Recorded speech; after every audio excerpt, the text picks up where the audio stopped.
Hello दोस्तों, हमारे YouTube channel सहज मैथ्स स्टडी में आप सभी का स्वागत है। आज हम सीखेंगे भिन्न। भिन्न में हमको देखना है कि भिन्न क्या है, भिन्न के प्रकार और ये इनके बारे में जानेंगे। सबसे पहले हमको ये देखना होगा कि आखिर भिन्न है क्या। तो भिन्न का जैसे नाम से पता चलता है कि भिन्न कोई एक वस्तु अगर है, जैसे ही हम उसके टुकड़े करेंगे, कोई भी एक वस्तु रही हो, मान लेते हैं ये एक वस्तु है और इस एक वस्तु को अभी तो एक है, तब तो एक है, इसका नाम देंगे एक। दो होंगी तो उसका नाम दो, तीन होंगी तो उसका नाम तीन, जितनी भी हैं उनका नाम दे देंगे, एक दो तीन चार। लेकिन जैसे ही हम एक के खंड करते हैं, जैसे इसको हम यहाँ से दो भागों में बांट देते हैं, तो जैसे ही इसके दो टुकड़े हुए तो इस टुकड़े को दिखाने के लिए जिसका हम यूज़ करते हैं वही भिन्न होता है।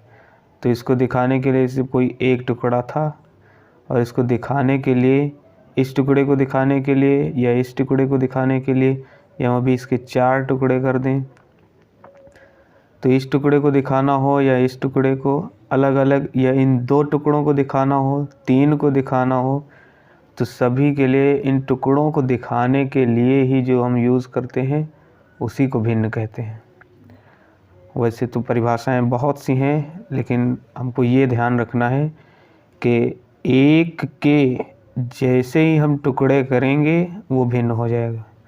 वैसे तो एक है, दो है, तीन है, चार अलग अलग हैं तो गिनते जाएंगे, लेकिन एक के टुकड़े जैसे हुए बस वो भिन्न बन जाती है।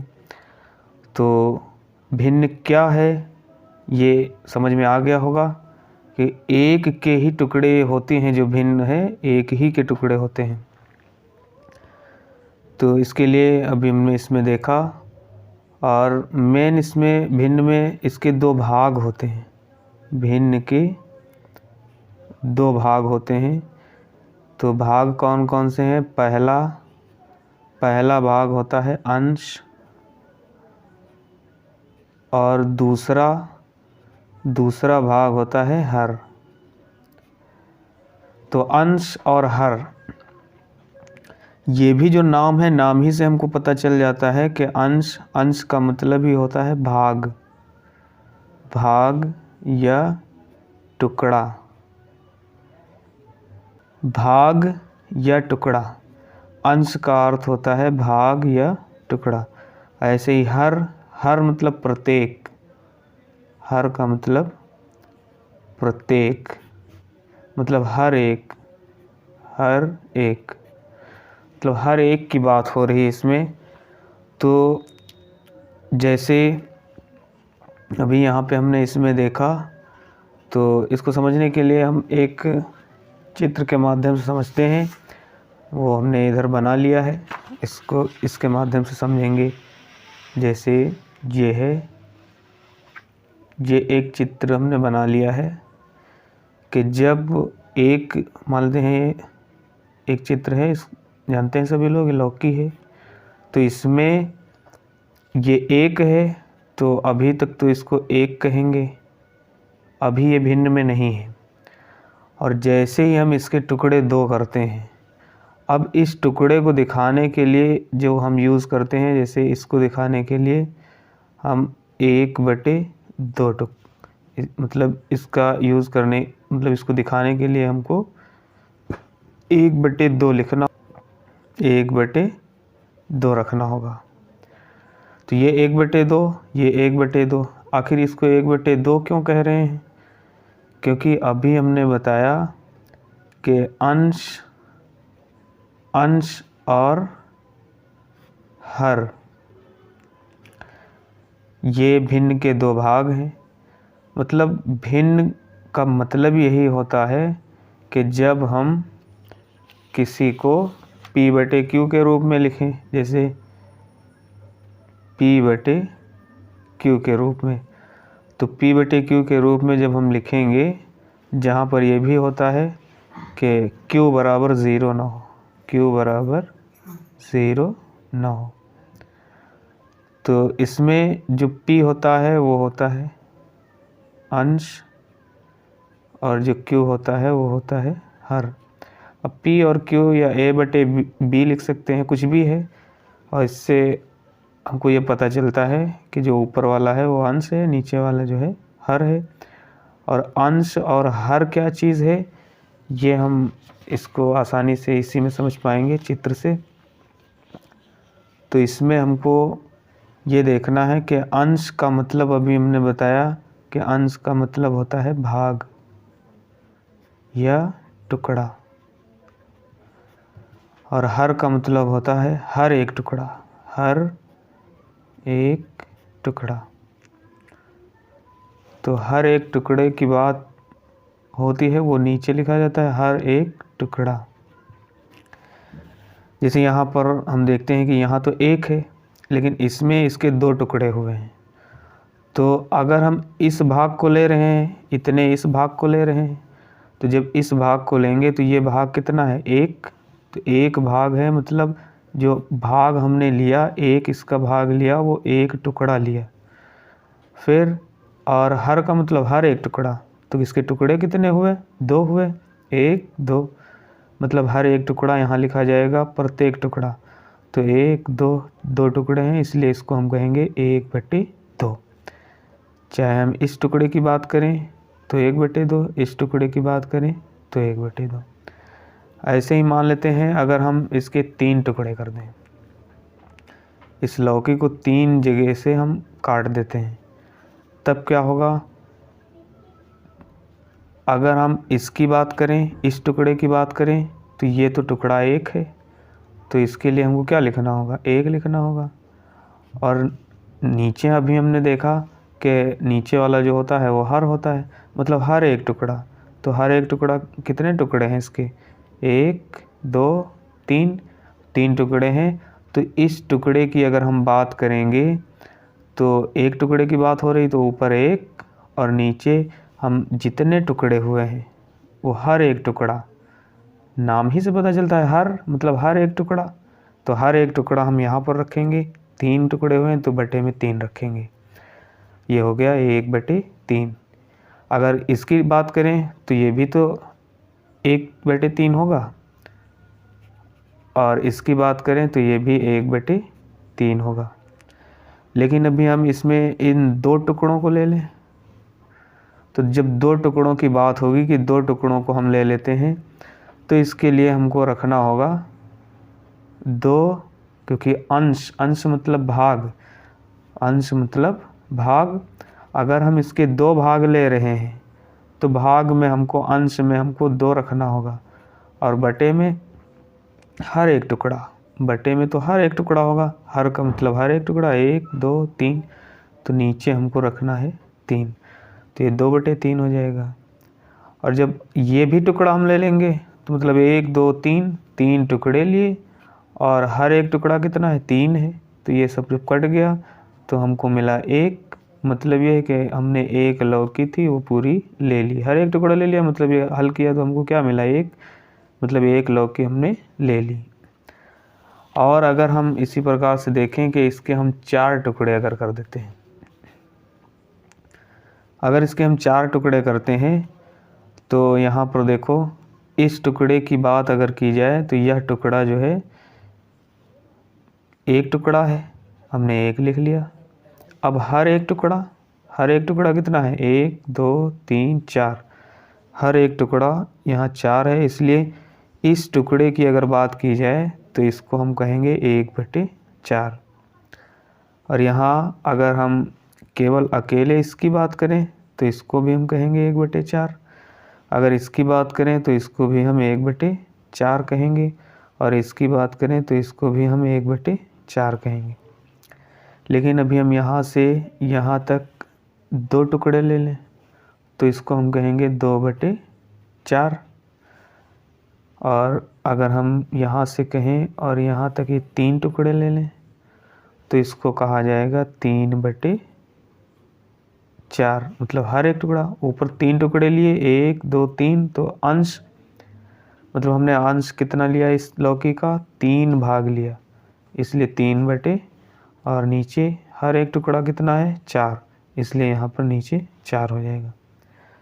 और यहाँ भी अगर हम चारों टुकड़े ले लेते हैं तो जब चारों टुकड़े ले लेंगे तो 4 बटे 4, मतलब हर एक टुकड़ा ले लिया हमने तो पूरी एक लौकी ही ले ली।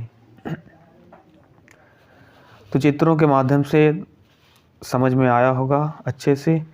और अगर हम एक ऐसे ही बना लेते हैं और उससे अगर समझें तो हम समझ सकते हैं।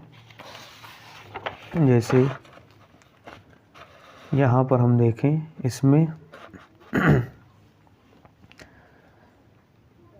ये एक वृत्त है, इसमें अगर हम यहाँ से इसको 2 भागों में बांट देते हैं तो इसके 2 टुकड़े हुए हैं। एक टुकड़े को 1/2, क्योंकि 2 टुकड़े हुए, हर एक टुकड़ा गिन लेंगे 1 2, और ऊपर एक टुकड़ा की बात हो रही तो 1/2। अगर हम इसके 4 टुकड़े करते हैं, इसकी बात होगी तो 1/4। अगर इसके हम 6 टुकड़े कर देते हैं और 1 भाग ले लेते हैं तो उसका होगा 1/6, मतलब हर एक टुकड़ा। ऐसे ही इसके हम अगर 8 भाग कर देते हैं और एक टुकड़े को ले लेते हैं तो एक टुकड़े को अगर हम लेंगे तो एक टुकड़े को लिया तो एक ऊपर लिखा, और हर एक टुकड़ा, हर मतलब हर एक टुकड़ा 1 2 3 4 5 6 7 8 टुकड़े हैं तो 1/8 हो गया। 2 अगर ले लेंगे तो ये हो जाएगा 2/8।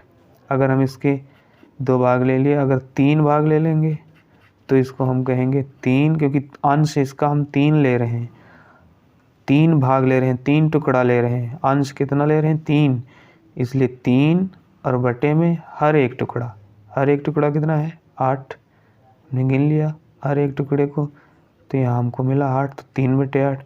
4 होगा तो 4/8, 5 होगा तो 5/8, 6 होगा 6/8, 7 होगा 7/8, तो 8 होगा तो 8/8, मतलब पूरा हमने ले लिया।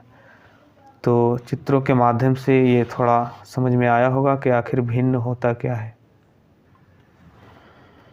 तो भिन्न समझ गए और भिन्नों के भाग समझ गए। एक भाग ये अंश होता है और एक हर होता है, 2 भाग होते हैं भिन्न में। अब हमको समझना है भिन्न के प्रकार। तो भिन्न के प्रकार अगर हम देखें तो यहाँ पर हमने लिख लिया है उचित भिन्न, अनुचित भिन्न, जिसको विषम भिन्न भी कहते हैं। अगला है मिश्रित भिन्न। मुख्य रूप से ये 3 होते हैं, वैसे तो और भी होते हैं। अगला इकाई भिन्न होता है, दशमलव भिन्न होता है, समतुल्य भिन्न होता है। वैसे तो बहुत से हैं लेकिन मेन जो है उनमें भी तुमको ये मिलेंगे, मतलब मेन यही हैं।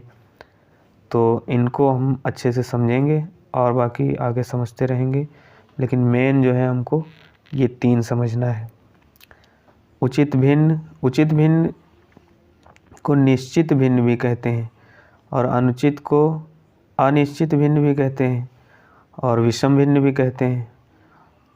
तो देखते हैं एक एक करके, इन नामों में नहीं उलझते हैं और बाकी एक एक करके देखते हैं। पहला क्या है? पहला उचित भिन्न है। तो उचित भिन्न नाम से ही पता चलता है, क्योंकि हर एक अगर हम शब्द को देखें और शब्द में ही अगर उसको समझने की कोशिश करें तो हम समझ जाएंगे कि आखिर वो है क्या। तो उचित नाम से ही पता चलता है। उचित मतलब अगर हम यहाँ पे लिख देते हैं 5/6, तो ये उचित है, 5/6 ही रहेगा, इसमें कोई और बदलाव नहीं होगा। और जैसे हम लिख देते हैं 3/4, और हम लिख देते हैं 8/9। मेन कहने का मतलब ये है कि इस उचित भिन्न में अंश अभी बताया गया, ऊपर वाला होता है अंश, नीचे वाला होता है हर। तो अंश हमेशा छोटा होगा और हर होगा बड़ा। जिसका अंश छोटा और हर बड़ा होता है उसे उचित भिन्न कहते हैं। मतलब ये उचित रहता है। अभी हम कोई सवाल हल करें और आंसर आए तो 3/4 आ रहा है तो 3/4 ही लिख देते हैं आंसर, उसमें भाग करके लिखने की ज़रूरत नहीं होती है, क्योंकि ये उचित है कि 3/4 ही रहेगा, इसमें और हम कुछ नहीं कर सकते। तो ये ऊपर का देखो अंश कम है और हर ज़्यादा है। यहाँ भी अंश कम है 8 और हर बड़ा है 9। ऐसे ही हम कुछ भी लिख सकते हैं। 17 बटे अगर 18 लिख दें, ये भी क्या है, उचित भिन्न है। अंश छोटा होना चाहिए और हर बड़ा होना चाहिए, उसको हम कहेंगे उचित भिन्न। ऐसे ही अगला देखते हैं अनुचित भिन्न। तो अनुचित भिन्न को विषम भिन्न भी कहा जाता है, इसको विषम भिन्न भी कहते हैं। तो विषम भिन्न और अनुचित भिन्न एक ही चीज़ है। तो इसमें ये होता है कि हम अंश इसका बड़ा होता है, जैसे हम लिख लेते हैं 15 और यहाँ लिख लेते हैं कोई भी लिख लेते हैं, जैसे 7 लिख लिया। तो जिसका अंश बड़ा हो तो ये अंश ऊपर वाला होता है, इसमें अंश बड़ा होगा और हर छोटा होगा। अंश बड़ा और हर छोटा होगा। जब अंश छोटा और हर बड़ा होगा तो उसे उचित भिन्न, और जब अंश बड़ा और हर छोटा है तो उसे अनुचित भिन्न या विषम भिन्न कहते हैं। ये अनुचित है, मतलब उचित नहीं है कि हम यही रखेंगे। इसको अभी हम भाग करके लिखें तो मिश्र भिन्न में लिख सकते हैं इसको।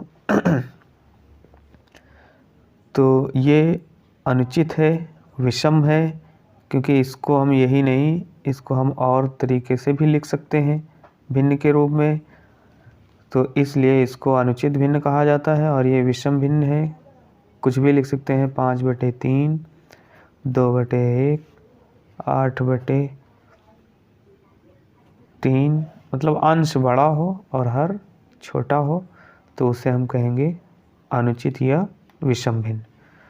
चाहे जितनी हम संख्याएं ले लें, बस हमको ध्यान इसमें यही रखना है कि जिसका अंश होगा बड़ा और हर होगा छोटा, उसे हम कहेंगे विषम भिन्न। अगला देखते हैं, अगला जो है वो मिश्र भिन्न है। तो मिश्र भिन्न नाम से ही, इसमें भी नाम से पता चल रहा है कि मिश्र मतलब मिला हुआ। तो इसमें एक भिन्न होता है और एक पूर्णांक मिला होता है। भिन्न में पूर्णांक मिला होता है, जैसे ये तो 3 है, जैसे तो ये पूरा अंक है, और यहाँ 2 है और यहाँ पर मान लेते हैं 3 लिखा हुआ है। तो 3 सही 2/3 इसको पढ़ा जाता है, लेकिन 3 ये क्या है, ये पूरा है, ये पूर्णांक है, मतलब ये पूरा अंक है 3। लेकिन इधर जो भिन्न में होता है, अभी हमने बताया कि भिन्न वाली चीज़ जो होती है वो एक का टुकड़ा होता है। कोई एक चीज़ रही होगी, उसके टुकड़े हुए होंगे 3, और 3 टुकड़े से 2 टुकड़े लिए गए होंगे, और तब इसका नाम दिया गया है 2/3। और ये जो 3 हमको मिला है, ये तो पूरा 3 मिल ही गया है, इसलिए ये तो पूर्णांक है। तो इसमें पूर्णांक और भिन्न का मिश्रण होता है, इसलिए इसको नाम भी इसका दिया गया है मिश्रित भिन्न। तो इसमें 3 सही 2/3, ऐसे ही 5 सही 1/4 को कुछ भी लिख सकते हैं। लेकिन एक बात ध्यान रखेंगे कि इसको हम ऐसे भी लिख सकते हैं 5 + 1/4। प्लस का मतलब मिला हुआ, इसमें भी जुड़ा हुआ, मिला हुआ, इसलिए इसको हम ऐसे भी लिख सकते हैं। अगर ये चीज़ हम ऐसे लिख देते हैं तो वो गलत नहीं होगी, सही होगी। और इसको यही पढ़ेंगे जैसे दिया है 15 सही 1/3। तो यहाँ 15 पूर्णांक है, पूरा है, और 1/3 कहते भी हैं कि 4 सही 1/2, मतलब 4 तो सही में है, पूरा मिल गया है, और 1 के अभी 2 टुकड़े किए गए हैं, और उसमें से 1 टुकड़ा लिया गया है, और वो है 1 अंश, और नीचे हर एक टुकड़ा मतलब 2 टुकड़े किए गए, 1 लिया गया, इसलिए इसको 1/2 कहा गया। तो ये है भिन्न और ये है पूर्णांक, और जब दोनों को मिला दिया गया तो ये बन गया मिश्रित भिन्न। तो ऐसे ही हम इनको मिश्रित भिन्न में अगर कोई दिया गया है, और ये देखो अभी हमने पढ़ा विषम भिन्न, तो विषम भिन्न में अगर जैसे हम इससे ये संख्या ले लेते हैं 15/7, तो 15/7 ये जो है 15/7 ये है अनुचित भिन्न यानी कि विषम भिन्न।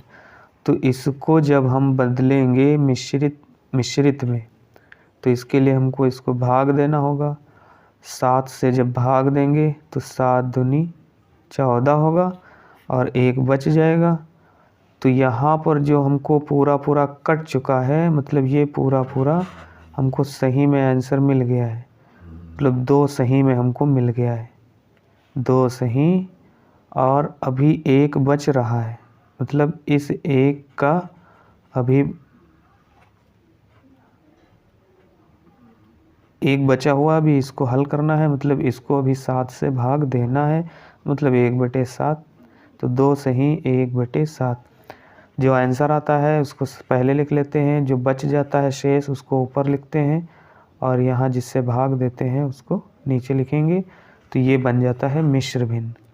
और मिश्र भिन्न को फिर विषम भिन्न में अगर बदलना है तो इनका गुणा हो जाएगा। जैसे 2 सही 1/7 है तो इनका गुणा हो जाएगा आपस में, 7 दूनी 14 और ये वाला जुड़ जाता है। तो 7 दूनी 14 और 1 यहाँ हो जाएगा 15 और नीचे जो 7 है उसको लिख लेंगे। तो इस प्रकार से ये इतनी बातें समझ में आ गई होंगी। और बाकी भिन्न और भी हैं, लेकिन मेन भिन्न यही है। और होता है इकाई भिन्न। इकाई भिन्न, तो इकाई भिन्न में क्या होता है, जिसका अंश 1 होता है और हर में चाहे जो हो उसको हम इकाई भिन्न कहते हैं। हर में चाहे जो हो, लेकिन अंश में 1 होना चाहिए। 1/12 लिख देते हैं, तो ये भी क्या है, इकाई भिन्न है। लेकिन हम देखें तो ये क्या है, ये किसके अंतर्गत आएगा, ये हमको मिल जाएगा उचित के अंतर्गत, क्योंकि अंश छोटा है और हर बड़ा है। तो मेन यही है। और बाकी जितनी भी भिन्न नाम भी दिए गए हैं वो भी सारे जो है इन्हीं से मिलते जुलते होंगे। मेन भिन्न यही है। तो वीडियो अगर समझ में आया हो अच्छे से तो वीडियो को लाइक करना, शेयर करना, हमारे चैनल को सब्सक्राइब करना। और ऐसे ही वीडियो मिलती रहेंगी आप लोगों को। और बाकी मिलते हैं अगली वीडियो में, तब तक के लिए बाय बाय।